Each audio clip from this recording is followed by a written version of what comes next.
Welcome to the Sunday service of the Institute for Spiritual Development in Oneonta, New York. I'm Jaya. We are so happy that you're joining us today. Our reading and homily this morning will be presented by Kimberly Winsor. Good morning, everyone. Thank you for bobbing and weaving with us as we address whatever is with us this day. And I see that the camera is tilted. You go stand this way. Good morning. I'm Kimberly Winsor. Thank you. So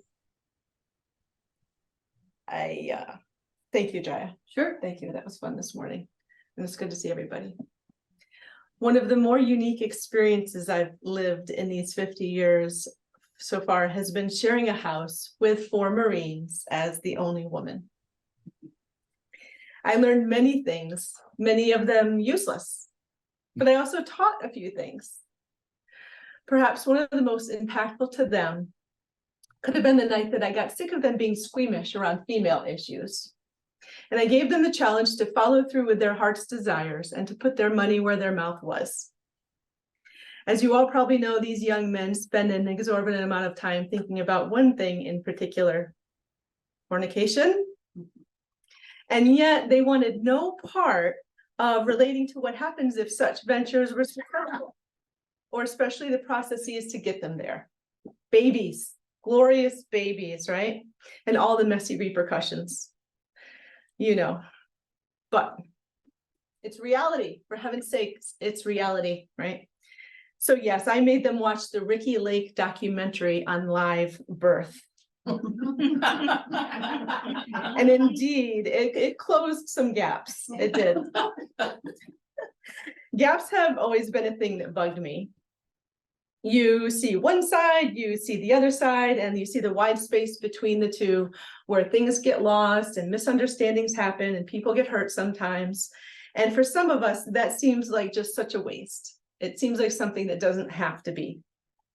So I am a self-confessed third-generational fixer of things. And I feel good when the ground is smooth for people and when misunderstandings, illness, and accidents don't have to happen. That being said, if you think about it, there are many other facets of human nature and life where gaps predominate. Think about this one with me for a minute. We spend our whole lives trying to be happy and to feel good, to enjoy life, to stay healthy, to avoid disease, and to work out. But to what end, really? Why do we do all that? To chase away death, maybe. To never let it catch us. But that too, it's reality, for heaven's sake, it's reality. You all know what happens though, when we pretend to not see something that doesn't exist, or we refuse to look at it, and it gets bigger, right? Or sometimes it reaches out and clobbers us. So why is it that we avoid such an obvious part of life? We all have our own answers. Maybe you block it off entirely with sarcasm or disinterest, thinking that we need to focus on the positive, or maybe it's just something your family never talked about, so you don't have the ability either. In his Tibetan book of Living and Dying, Sogyal Rinpoche says that the deepest reason why we are afraid of death is because we do not know who we really are.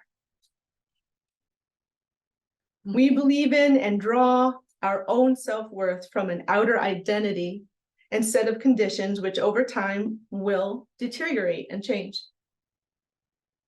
To allow ourselves to discover the timeless riches and glory of our inner being is to affirm our own everlasting life and that of all. From that source, true peace and contentedness can spring forth, steady and strong and quiet. There's a distinction to be made about the degree to which we know something. As we bob back and forth from the props of our outer life and connection with our true selves. In his book, Awareness, Anthony DeMello talks about what it is that distinguishes knowledge from awareness. Knowledge is information or facts. Awareness, however, is the living, embodied experience of having felt the truth of a thing from a very full and sometimes higher perspective. He says that this is what sets the stage between living as alive beings and living a dead life. Awareness is juicy, experiential, informed, and intimate experiences with information. And that is what can truly close a gap at a deep level. Once we are no longer afraid of it, we reclaim some vitality.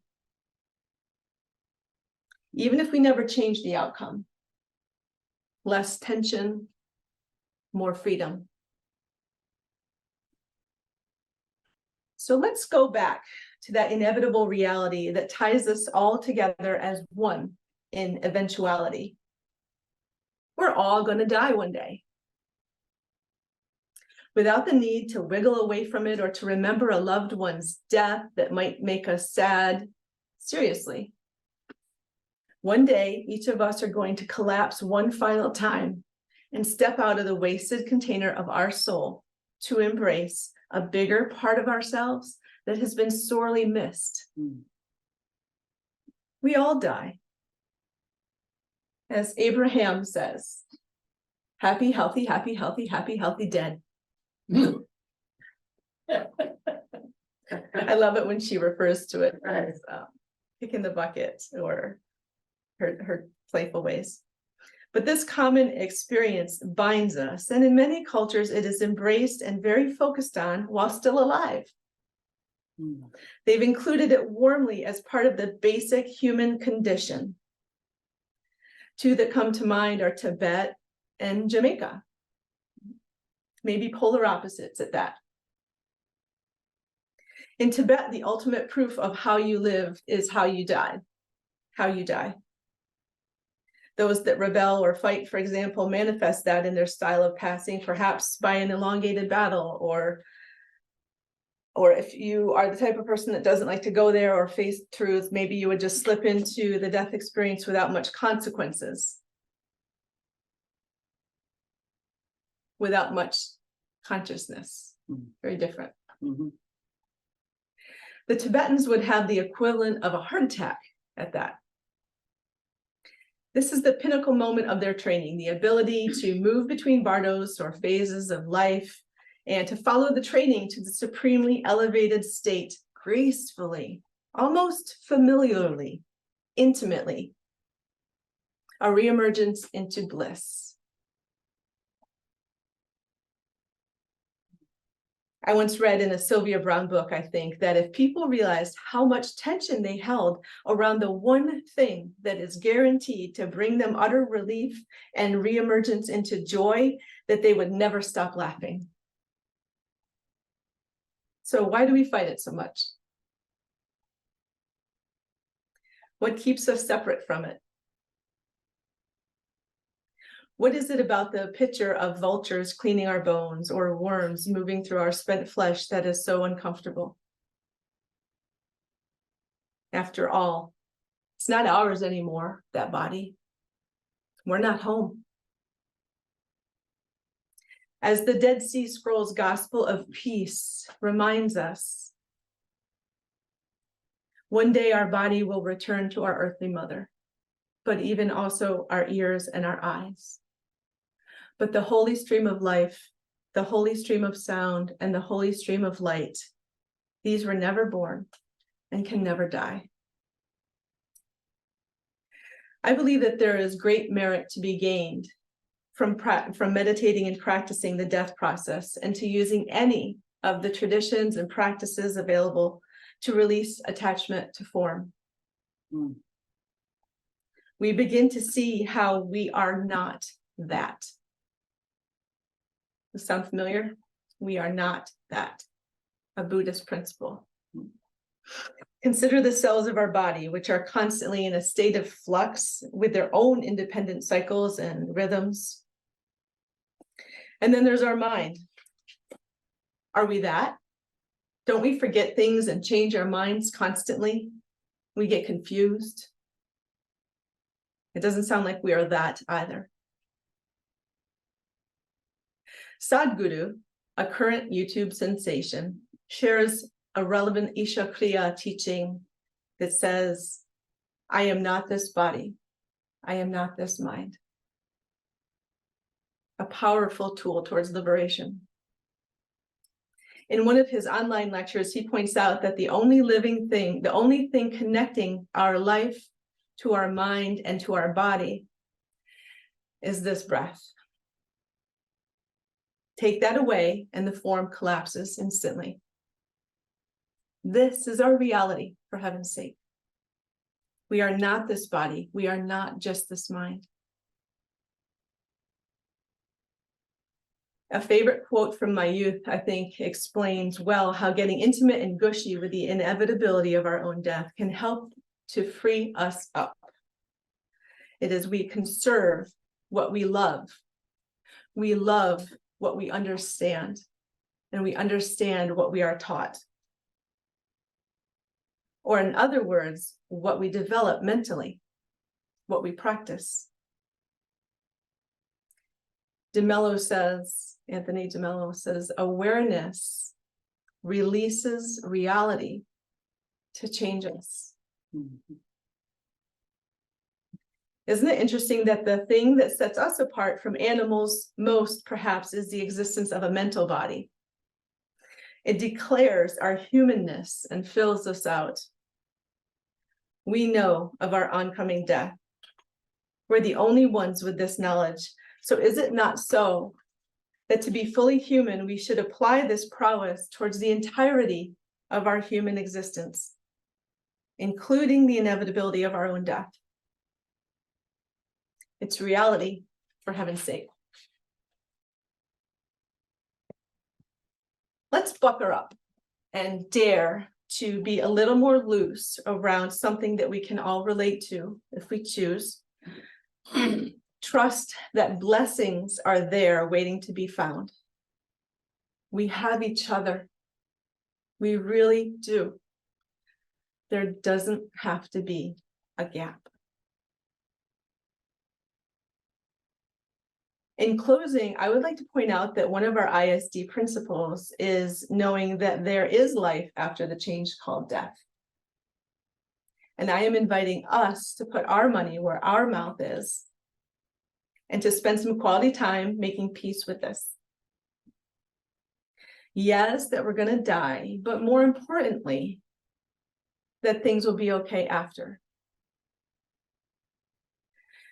That we can take actions now to lessen the panic and the anxiety of it then, to make amends, to lessen the uncomfortability, to grow, to be more comfortable with even just talking about it with our family, our friends, each other. We could have more fun. We could forgive. We could forgive. Do whatever we need to do to become who we really are. And in doing so, to fulfill our birth, as Stephen Levine calls it, to fulfill our birthright, to fulfill the action of our birth, our life. And that brings us back to that B word again, birth. Birth and death. They are reality, for heaven's sake. May your journey, in closing, some of the gap, be easier than those four poor Marines and they're wrestling with Ricky Lake.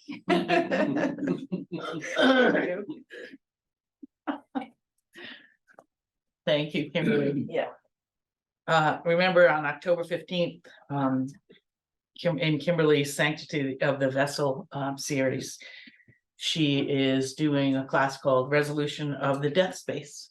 So if this interested you, you might want to take a look at that. And this concludes our Facebook portion of the service.